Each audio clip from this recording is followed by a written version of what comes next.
ন্যায় বিচার নিশ্চিতকরণের জন্য আগামী 5 কার্য দিবসের মধ্যেই একটি তদন্ত কমিটি গঠন করা হবে। শুধু স্বরাষ্ট্র মন্ত্রণালয়ের দায়িত্বপ্রাপ্ত উপদেষ্টা হিসাবেই নয়, একজন সাধারণ নাগরিক এবং সেনাবাহিনীর প্রাক্তন সদস্য হিসাবে আমি শুরু থেকেই বিডিআর হত্যাকাণ্ডের ন্যায় বিচার দাবি করে আসছি। বিডিআর হত্যাকাণ্ডের পূর্ণ তদন্ত এবং ন্যায় বিচার নিশ্চিতকরণে অন্তর্বর্তীকালীন সরকার বদ্ধপরিকর।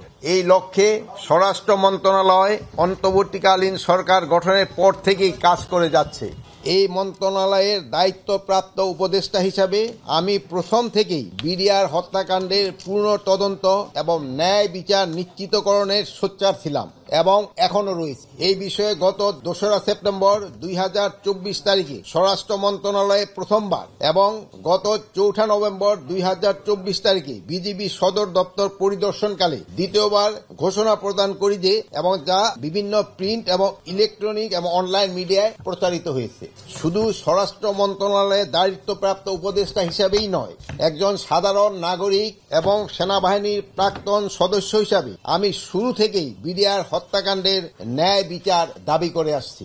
বর্তমান অন্তর্বর্তীকালীন সরকার বৈষম্যহীন সমাজ ও রাষ্ট্র প্রতিষ্ঠার লক্ষ্যে জনগণের অধিকার, সুশাসন ও ন্যায় বিচার প্রতিষ্ঠা করতে বদ্ধপরিকর। আমি এখন সকলের অবগতির জন্য ঘোষণা করছি, বিডিআর হত্যাকাণ্ডের ন্যায় বিচার নিশ্চিতকরণের জন্য আগামী 5 কার্য দিবসের মধ্যেই একটি তদন্ত কমিটি গঠন করা হবে। এই কমিটিতে থাকবেন অবসরপ্রাপ্ত বিচারক, সিভিল সার্ভিস, সশস্ত্র বাহিনী ও পুলিশের অবসরপ্রাপ্তদের নিয়ে গঠিত করা হইল। এই সদস্যের সংখ্যাটা এখনো আমরা যেহেতু নিরূপণ করি নাই, এটা 5 জন হইতে পারে, 7 জন হইতে পারে, 9 জন হইতে পারে, বাট এখানে সশস্ত্র বাহিনীর সদস্যের সংখ্যাটা একটু বেশি থাকবে। পুনঃ তদন্তের আদেশটা দিতে পারে আদালত, আর আমরা একটা ফ্রেশ ইনকোয়ারি কমিটি আমরা গঠন করতেছি।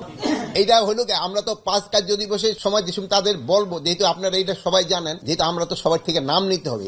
এই কমিটিতে অনেকে দেখবেন আসতে চায় না, তো দেখুন এখন আপনার এখানে সবাই সোচ্চার, কিন্তু আবার বলি ভাই এই কমিশনে আসেন, সেই সময় দেখবেন আবার অনেক হইতে চাবেন না। এখানে একটা সমস্যা থাকে। আমরা এই নামগুলি কালেক্ট করার জন্য, যদি নাম কালেক্ট করার জন্য সময় না লাগতো তো হয়তো খুব তাড়াতাড়ি করা যেত। এই নামগুলি পাওয়া যাওয়ার পরে তাদের সাথে তো একটু ডিসকাস করে আমরা সময়টা দিয়ে দিব। কাজের পরিধি তো আমরা বসে তো নির্ধারণ করবো কাজের পরিধিটা কি হবে।